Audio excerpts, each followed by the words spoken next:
जय श्री कृष्ण। मेरे प्यारे भैया बहनों एवं समस्त सहपाठियों तथा हमारे मित्रों, आपका मैं इस YouTube चैनल पर स्वागत करता हूं और निवेदन करता हूं कि आप अपनी कुशलता के साथ इस वीडियो को अध्ययन करते रहे होंगे। आज हम आपको एक नए सिलेबस के साथ, एक नए टॉपिक के साथ फिर से उपस्थित हैं, जिसमें आप चर्चा करेंगे और यह समझें कि भारत में किस तरीके से राष्ट्रवाद की प्रक्रियाओं का एक वृद्धि हुई, जिसमें महात्मा गांधी, चंद्रशेखर आजाद, भगत सिंह, बटुकेश्वर दत्त, राम प्रसाद बिस्मिल, लाला लाजपत राय, इन समस्त क्रांतिकारियों का एक महत्वपूर्ण योगदान रहा। तो इन सभी बातों को प्रारंभ करने से पहले हम आपसे एक निवेदन करेंगे कि आप हमारी इस वीडियो को ज्यादा से ज्यादा लाइक करें, सब्सक्राइब करें तथा शेयर करें। तो चलिए प्रारंभ करते हैं। इसके पहले पूर्व लेक्चर में आपने समझा था कि हमारे भारत देश में सत्याग्रह किस प्रकार से प्रारंभ होता है और किस प्रकार से सत्याग्रह आंदोलन संपूर्ण भारत में फैल जाता है और धीरे धीरे पूरे भारतवर्ष में उस प्रक्रिया का विस्तार होता है। तो उसकी कड़ी के अगले चरण में पहुंचते हुए आज हम पढ़ेंगे चौरी चौरा कांड से, जो 1922 ईस्वी में गोरखपुर में प्रारंभ होता है। यह एक ऐसा कांड था जिसमें एक शांति भरे जुलूस के ऊपर ब्रिटिश सत्ता द्वारा प्रमुख पुलिसकर्मियों के साथ लाठियां बरसाई जाती है, जिसके तदुपरांत यह बात आती है कि समस्त क्रांतिकारियों ने अनेकों पुलिस चौकियों पर हमला बोल दिया, उसे तोड़ डाला तथा उसमें आग देने का कार्य कर दिया। जिसके उपरांत यह भाव देखने को आया कि महात्मा गांधी ने इस असहयोग आंदोलन को रोक दिया, जिसमें सत्याग्रह के उपरांत ही असहयोग आंदोलन प्रारंभ किया गया था, जो 1920-21 में माना जाता है। उस असहयोग आंदोलन का ही मुख्य उद्देश्य था कि भारत में क्रांतिकारियों के द्वारा ब्रिटेन का किसी भी प्रकार से सहयोग न करना, जिसमें कर्मचारियों द्वारा अपने अपने कार्यों को बंद कर देना और मजदूरों द्वारा किसी भी प्रकार से उनके अधीन कार्य न करने से यह सब बात देखने को मिली थी। यह एक प्रकार का ऐसा बहिष्कार था जिसमें किसी ने भी अपने कार्य को करने से मना कर दिया था। तदुपरांत 1922 ईस्वी में यह बात आई कि चौरी चौरा कांड देखने को मिला, जिसमें महात्मा गांधी ने यह आंदोलन रोक दिया। आगे चलकर एक घटना और देखने को मिली जो प्रमुख रूप से मानी जाती है 1925 ईस्वी में। 1925 ईस्वी में यह एक प्रमुख घटना थी जो काकोरी कांड के नाम से भी प्रसिद्ध है, और यह सहारनपुर से लखनऊ आती हुई ट्रेन को रास्ते में ही रोक दिया जाता है, जो काकोरी नामक स्थान पर रोका जाता है। यह घटना 9 अगस्त 1925 ईस्वी को घटित हुई, जिसमें राम प्रसाद बिस्मिल, चंद्रशेखर आजाद, अशफाक उल्लाह खां, राजेंद्र नाथ लाहिड़ तथा अन्य 6 सहयोगी रहे। इन लोगों ने इसमें सशस्त्र से भरी हुई यानी अस्त्रों से सुसज्जित इस ट्रेन को इसलिए लूटने का प्रयास किया क्योंकि इसमें कुछ ऐसे गन मौजूद थे, कुछ ऐसे पिस्तौल मौजूद थी जो जर्मनी से बनी हुई थी, और उसमें किसी तरीके से नई तकनीक का प्रयोग किया गया था। इसमें निशाना बनाना आसान था और उसका प्रयोग अत्याधुनिकरण से लैस था। इसलिए इस प्रक्रिया को देखने को मिला कि इसमें लूटपाट की घोषणा की गई और इसको लूटने में प्रमुख सहयोग जो देखने को मिलता है वह हम बता सकते हैं आपको कि राम प्रसाद बिस्मिल अशफाक उल्लाह खां तथा चंद्रशेखर आजाद, इन समस्त लोगों को देखने को मिलता है जिन लोगों ने उसे लूटकर हथियार को अपने कब्जे में ले लिया और अंततः वहां से फरार हो गए। फिर इसके उपरांत क्या देखने को मिला कि इस घटना के तदुपरांत ही यह बात आई कि 1928 ईस्वी में एक साइमन कमीशन का गठन होता है ब्रिटिश सरकार द्वारा, जो सर जॉन के नाम से प्रसिद्ध हुआ। यह साइमन कमीशन इस प्रकार से था जिसका मुख्य उद्देश्य यह था कि भारत के लिए, यानी भारत के लिए यह जांच करना था भारत में आकर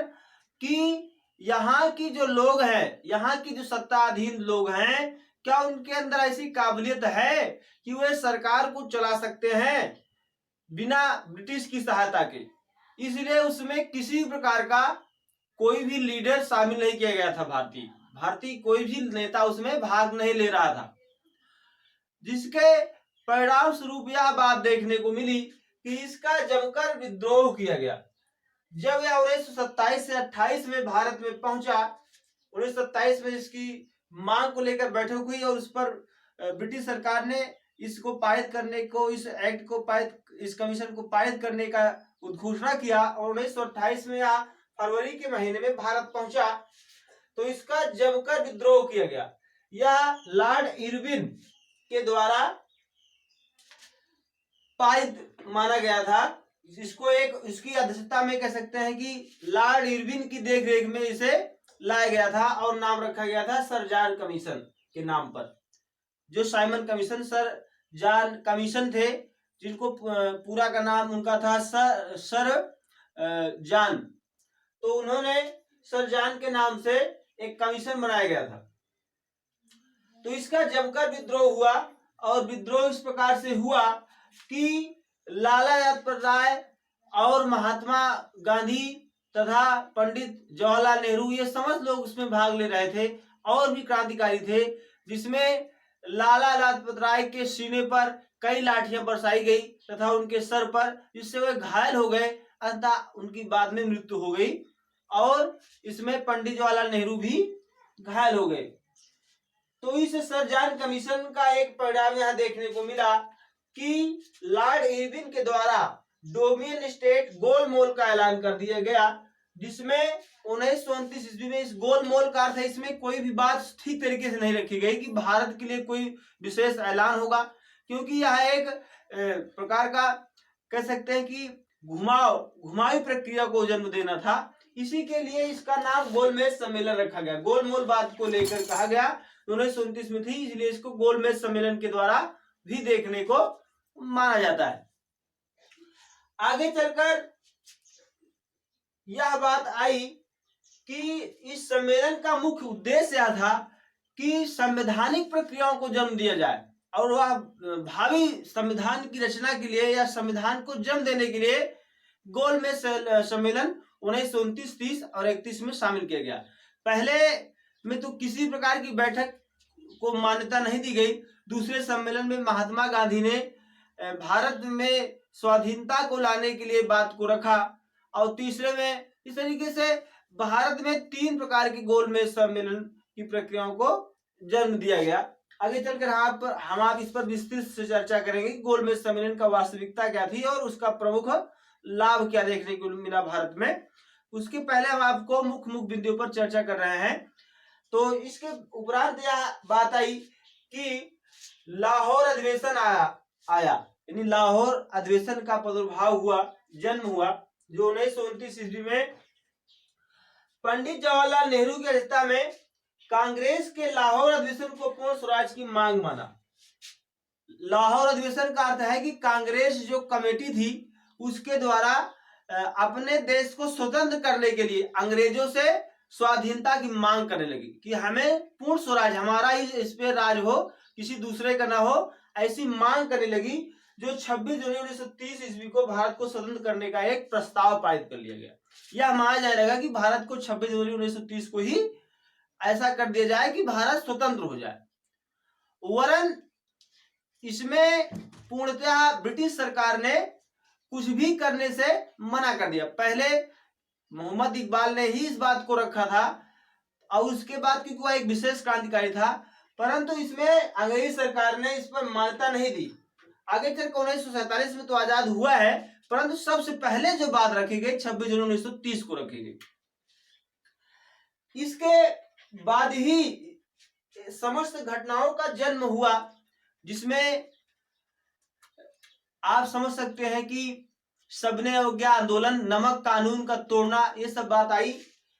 अब आपको एक जानकारी दें कि 1928 में जब सर जॉन कमीशन आया था, तो उसमें लाला लजपत राय की जब मृत्यु होती है, तो उससे आक्रोशित हमारे भारत के कुछ दो प्रमुख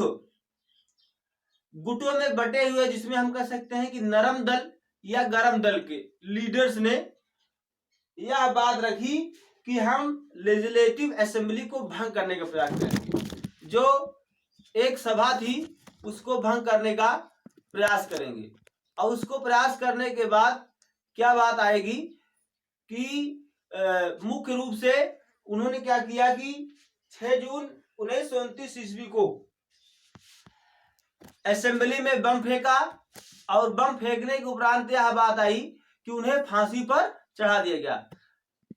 राजगुरु, बटुकेश्वर दत्त, सुखदेव और भगत सिंह, इन सभी 3-4 लोगों को फांसी पर लटकाने की मांग की गई ब्रिटिश सरकार द्वारा, क्योंकि इन लोगों ने बम फेंकने का प्रयास किया था। और वास्तविकता यह थी कि इन लोगों ने बम असेंबली को केवल भंग करने के लिए फेंका था, न कि किसी को आतताई के रूप में किसी को मारने के लिए, किसी को खंडित करने के लिए, किसी आत्मिक रूप से किसी को नष्ट करने के लिए,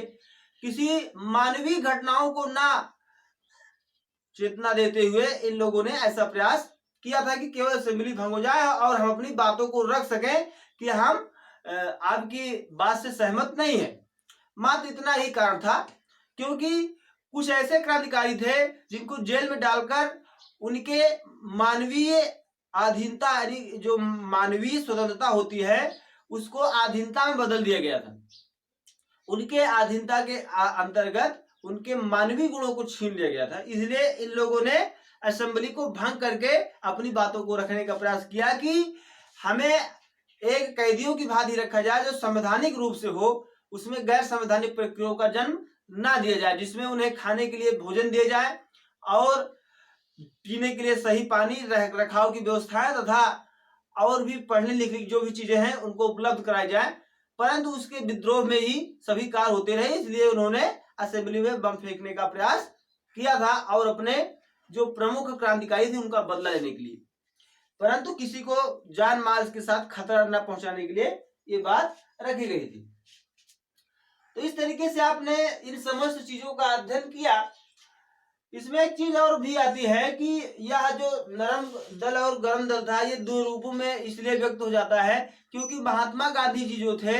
उन्होंने केवल सत्य के साथ चलने का प्रयास किया था, परंतु कुछ ऐसे क्रांतिकारी थे जो असहयोग आंदोलन को वापस लेने से खिन्न हो जाते हैं, जिसमें से अगर हम बात करें अशफाक उल्लाह खां या राम प्रसाद बिस्मिल या चंद्रशेखर आजाद या बहुत से लीडर्स ऐसे भारत के थे, उसमें शामिल हो जाते हैं, जिस समय 2 टूक में पूरा का पूरा बढ़ जाता है। एक गरम दल में हो जाता है, एक नरम दल में। नरम दल में महात्मा गांधी और हम बात करें तो पंडित जवाहरलाल नेहरू और इस तरीके से कई लीडर्स उसमें शामिल रहे, और गरम दल में चंद्रशेखर आजाद, भगत सिंह, ये समस्त लीडर्स रहे। ये एक प्रमुख बात रही, क्योंकि जब महात्मा गांधी ने चौरी चौरा कांड के बाद अपने आप को असहयोग आंदोलन को वापस लेने की बात कही, तो उसी समय यह बात देखने को मिली थी। तो इस तरीके से आपने पूरा का पूरा आज चौरी चौरा कांड से लेकर साइमन कमीशन, बैक जैसे तमाम पॉइंटों को समझा, और इतना ही नहीं, आपने काकोरी कांड, ये प्रमुख बातों को अध्ययन में लिया और इसका अध्यात्म रूप से ज्ञान का अर्जन किया। हम आपको अगले चैप्टर में, इसके अगले भाग में यह अध्ययन कराएंगे कि भारत में किस प्रकार से सबने अवज्ञा आंदोलन आता है और दांडी नमक यात्रा होती है, तथा आगे चलकर भारत में 1942 ईस्वी में भारत छोड़ो आंदोलन किस प्रकार से होता है, ये समस्त बातों के साथ उपस्थित होंगे। तब तक आप हमारी इस वीडियो का अध्ययन करते रहें और जो भी त्रुटियां होती है या जो भी चूक रह जाती है विषय को तैयार करते समय या अध्यात्म के समय, उसमें आप कमेंट बॉक्स में नीचे आकर स्क्रॉल करते हुए जरूर कमेंट करेंगे, शेयर करेंगे, लाइक करेंगे तथा अपने इस वीडियो चैनल को और आगे तक ले जाएंगे, जिससे हमें एक सहयोग मिलेगा। तब तक आप इस वीडियो का अध्ययन करें। जय हिंद, जय भारत।